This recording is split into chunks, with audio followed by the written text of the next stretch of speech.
court has held that where economic policies are made by government, the court cannot and should not sit in judgment over those choices.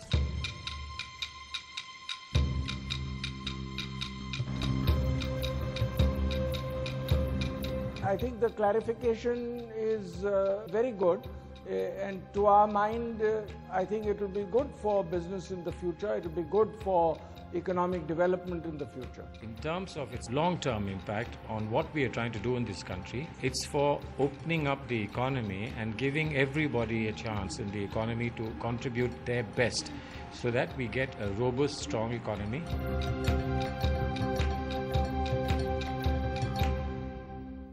A very, very significant and much awaited opinion of the Supreme Court that has vindicated the government's stand that revenue maximization cannot be the sole criteria for distributing scarce natural resources.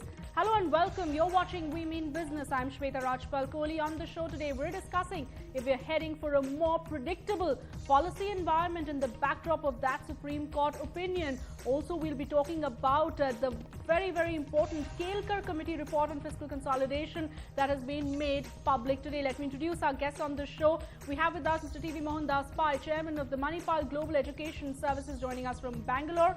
M.K. Venu, Managing Editor of the Financial Express, joins us on a link from Delhi. And H.P. Ranina, a very well-known corporate lawyer, joins us from Mumbai. I also spoke earlier with Dr. Subramaniam Swamy, President of the Janata Party. But first, let's listen into what the government really had to say. Reacting to Thursday's verdict on the presidential reference on the 2G issue, 3 top ministers today explained the government's position. Let's listen in. There have been cases where the government has not followed an auction.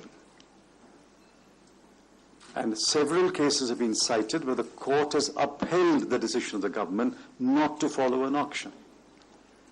The court has held that these cases have been correctly decided, that in the facts of those cases, auction was not the right method, and the government was therefore right in not adopting the auction method. If there's a scarce natural resource meant for private and commercial business ventures, there is no mandate in the Constitution to dispose of that scarce natural resource through auction. अब इस judgement के प्रकाश में ही हम लोग सारे ही अब निर्णय लेंगे और हमको लेने चाहिए. आगे कभी सुप्रीम कोर्ट में कुछ और निर्णय आता है तो तब हमें वो संशोधन हमको भी करने होंगे.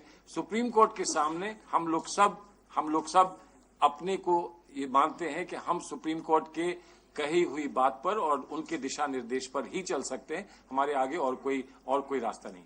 Dr. Subramaniam Swamy, the government is feeling vindicated with the Supreme Court saying that auction isn't necessarily the only route and that revenue maximization cannot be the sole objective. Your thoughts?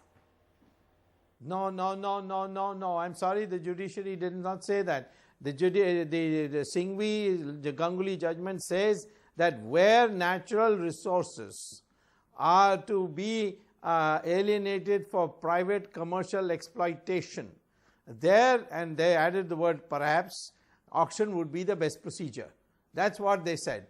But as far as the 2G spectrum case is concerned, the real reason why they recommended auction is that those private parties which got the spectrum license cheap, they went and sold it to foreign companies at 8 times the price that they paid to the government of India. So obviously, if you are going to give something cheap and they sell it to somebody else and without doing any work earn 8 times the amount that they paid to the government of India, naturally the court will say that this is better that the government earns this money, and that's why when they say the Supreme Court has held now, this 5-judge bench has held that where the maximization of revenue is the question, auction is the only procedure that should be adopted. But Dr. Swamy, the government believes it's a vindication of their stand that they have maintained all this while, that auction cannot be the only route and also revenue maximization cannot be the sole objective. Why else do you think the government is in celebratory mode? That is called, they have been losing quite a lot in the courts, and I think they are trying to pull a fast one, and it won't last very long. This happened before also. And we know that that the government is desperate to show that the Supreme Court has given them freedom to do what they want. They can't. On the question of coal, let me say, there again is a private commercial interest for which the coal sites were alienated from the government, and this has to be auctioned. And the government today is making all kinds of remarks about the CAG, but the Supreme Court has said this is a constitutional body, it's a report whether the government adopts it or not, we will take it seriously, and we should notice on the coal issue. So the government is playing what is called as a disinformation game, and we've got to be careful about it. But Dr. Swami, you mentioned the CAG. Isn't it true that the opinion of the Supreme Court has actually weakened the CAG's argument and premise for calculation and coming up with those staggering loss figures with regard to both 2G and Colgate, because they basically assume that revenue maximization should be the government's sole objective? No, not at all, not at all. The CAG said auction because of the fact that they noted that those who got the licenses cheap then went and sold it to foreign companies at 8 times the price. So therefore they said that this is a revenue foregone by the government. If the government had sold it to the foreign companies in the first place, the government would have got not 8 times but 10 times. And now with the new proposal for 2G auctioning, where the schedule has been laid out before the Supreme Court, where I was present when this matter was presented, now the estimate is that in the 2G spectrum auction, their government is going to earn 7 lakh crore rupees, not 1,76,000 crore rupees more, but 7 lakh crore rupees. It's there, and I'm sorry to say the media has completely missed this number.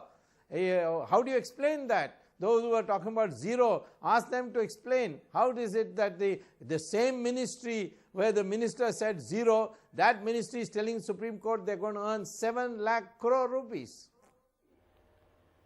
All right, Dr. Swami, staying with the Supreme Court opinion, at least in terms of giving back the executive its right and power for formulating policies, in that sense, at least, this can be seen as a victory for the government, because there was a lot of talk about judicial activism, about how judiciary is taking away that power of policy making from the government. They have not given back. They, in fact, have told them that you can't make policy as you like. You've got to make sure that's not arbitrary. You've got to make sure it's not unreasonable. You've got to make sure there's no malafide. You've got to make sure there's no illegality. They have in fact made it more difficult to now formulate policy. The government question was, isn't it a prerogative of the government to make policy? The answer was, well, it is subject to these conditions. You can make policy, of course you make policy, but it must satisfy these conditions and courts can intervene.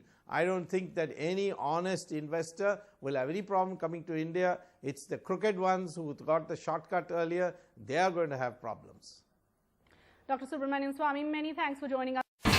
India's #1 news app just got even better. Download NDTV's new app.